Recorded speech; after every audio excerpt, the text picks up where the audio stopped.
With the NHL regular season commencing next month, the Calgary Flames have a couple important questions to answer, with the potential addition of Tyson Barrie, who's in and who's out of the D-Corps, and what are the Flames going to do with Jakob Pelletier? We're going to try and answer these questions in this video, but first I want to welcome you to Flames Digest. I'm Mark Griffith. If you're new around here and you love the Flames, make sure you subscribe so you can stay up to date on all the latest news, updates, reports, and rumors revolving around your Calgary Flames. We would love to welcome you to the Flames Digest family, and let's hop into the first significant question here. This could be significant for the Flames. The D-Corps, that's supposed to say core, not crops, but D-Corps, who's in, who's out?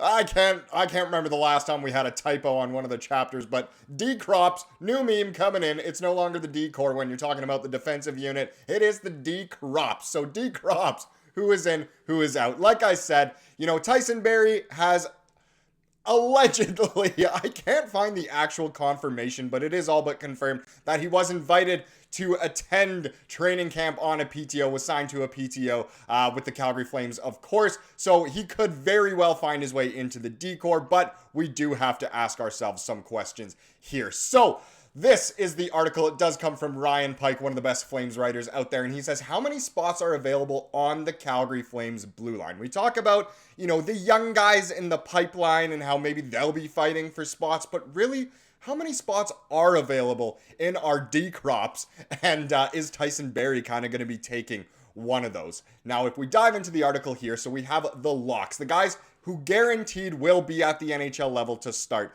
this season. There are 5 blue liners that we would classify as locks based on their levels of experience. Those 5 are MacKenzie Weegar, Daniil Miramanov, Kevin Ball, Rasmus Andersson, and Jake Bean. All but Miramanov were everyday NHLers for all of last season, while Miramanov was effectively an everyday player after his arrival in the Noah Hanifin trade. An everyday NHLer for the Calgary Flames is different from the common everyday NHLer. But either way, heck, the Flames actively added Miramanov, multi-year deal after trade, Ball in a trade, and Bean, a multi-year deal in free agency over the past several months. So if you're signing players to those kind of deals or acquiring them, you'd assume that they would be locks to play. Miramanov is interesting. We've seen what he's able to do, but like I said, he's not exactly an everyday NHLer outside of the Flames organization. And Jake Bean as well. I know he is an everyday NHLer, but we might have more quality than Jake Bean. I'm hoping Jake Bean proves me wrong. Jake, if you're watching, please go out there and prove me wrong. But I just don't know if he quite has it, and is that exactly what we want going forward? I'm not too sure. Depends if you're on Team Tank or not. But there you go. 5 locks, which leaves, 1 spot left. But if we continue here, a virtual lock. There's one player that's almost a lock in our eyes, and that's Brayden Pachal. Our eyes, of course, is Ryan Pike and Flames Nation.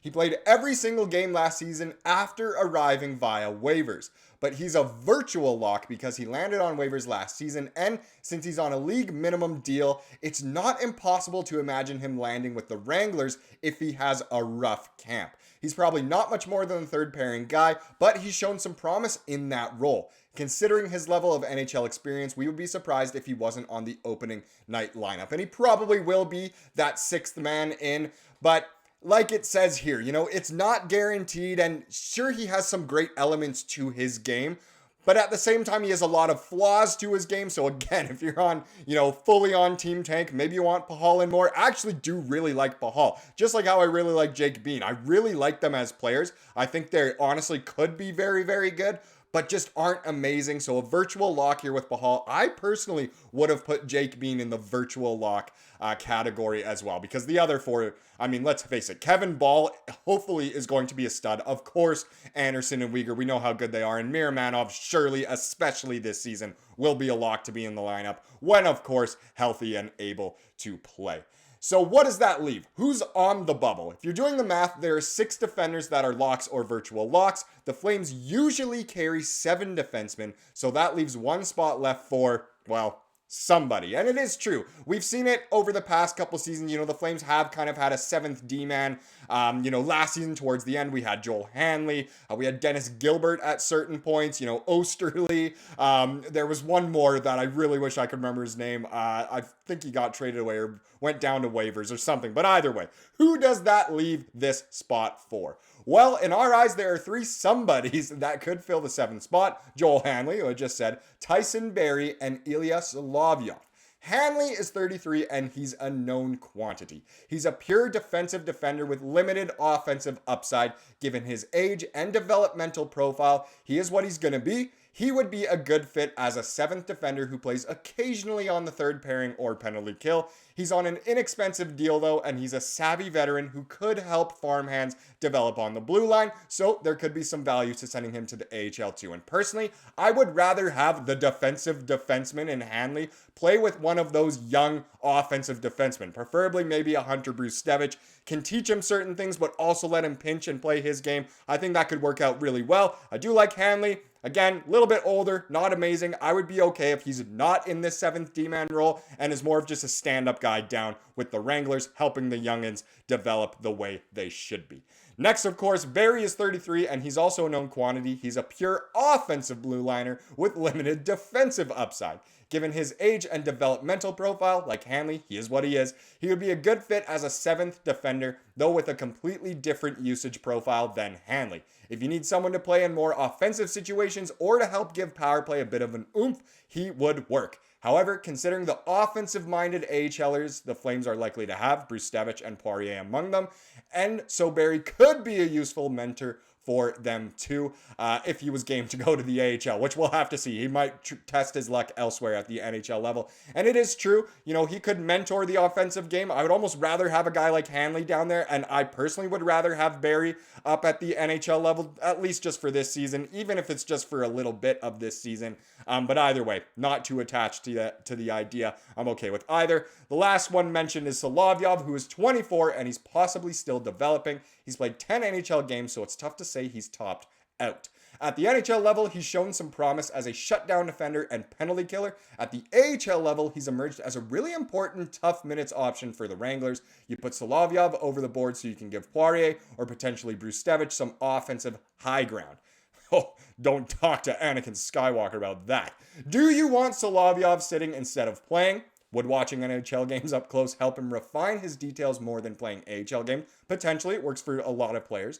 He's arguably the most developed of the Flames' defensive farmhands after a year in the K and 3 seasons in the AHL. But which is the best path to helping him fully mature his game? I do not think he will start out as the Flames' 7th D-man, or even in that top 6, of course. But I think at some point he will get NHL minutes this year, and it will be very, very important. I think that's the best way for him to develop. Is he in our plans for the future? It's interesting because he is so young and is a defensive defenseman. We do have Kevin Ball already, but it's not bad to have another one.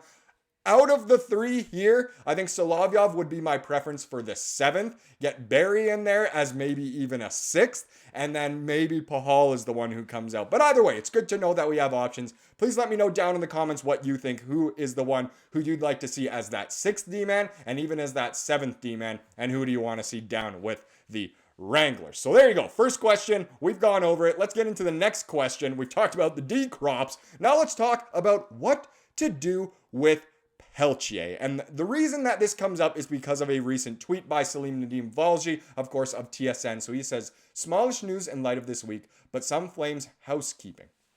It doesn't sound like a deal with RFA. Jakob Pelletier is close at the moment.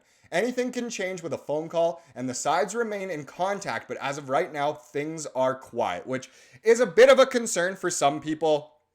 I don't know if there's a spot. Genuinely, I do not know if there is a spot for Jakob Pelletier in this Flames lineup anymore. He's had a tough go of it with injuries and not given the right opportunity. But genuinely, at this point, if he's worth more in a trade, it might be worth exploring. Look, I really, really like Pelletier. And it's funny because I was just talking about this with my dad yesterday. But both of us are kind of okay if he does end up moving on. Maybe Calgary it isn't the right organizational fit for him anymore. That being said, I would love to see him come develop his game at the NHL level, stick, and play really well. That bulldog-like mentality that can also chip in. It's just through the injuries and, maybe some lack of confidence, it hasn't worked out. Maybe it is time for him to move on. I hit the wrong button as I classically do. This is what I meant to put up. Pelletier posted 1 goal and 3 points in 13 games with the Flames last season. Obviously very underwhelming.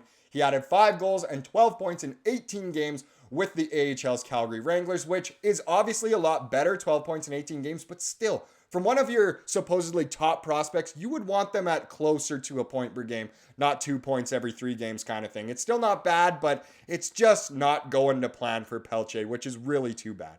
The 23-year-old forward was selected 26th overall by the Flames in the 2019 draft. He has 4 goals and 10 points in 37 career games with the team. Again, not the most eye-popping stats.